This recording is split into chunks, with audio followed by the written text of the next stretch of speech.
नमस्कार क्रिकेट प्रेमीहरू। महिला premier league WPL 2026 coulomb उत्साह बढ्दै गएको छ।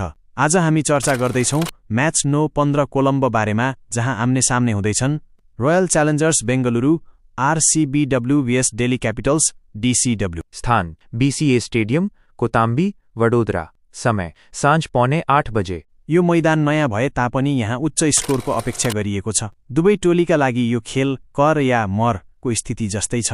Pitch report batting pitch batsman मैत्री छ, जहाँ बल राम्रोसँग ब्याटमा आउँछ। बाउन्ड्री छोटो बाउन्ड्रीका कारण छक्का चौकाको वर्षा हुन सक्छ। शीत ड्यू फ्याक्टर दोस्रो इनिङ्समा शीत पर्न सक्ने हुनाले पछ्याउने टोलीलाई फाइदा पुग्ने देखिन्छ। टस जित्ने टोलीले पहिले फिल्डिङ रोज्न सक्छ।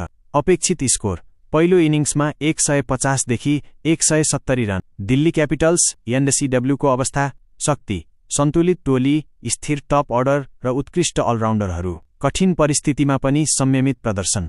कमजोरी कहिलेकाहीँ मिडल अर्डर धर्मराउनु र डेथ ओभरमा बलिङ फित्लो हुनु। रणनीति RCBW को आक्रामक ब्याटिङलाई सुरुवातमै रोक्ने। रोयल च्यालेन्जर्स बेंगलुरु RCBW को अवस्था शक्ति विस्फोटक ब्याटिङ लाइनअप र पावर हिटरहरूको बाहुल्यता।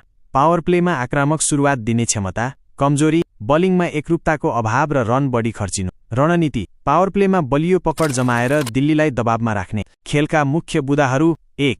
टस खेलको नतिजामा टसको ठूलो भूमिका रहनेछ। 2.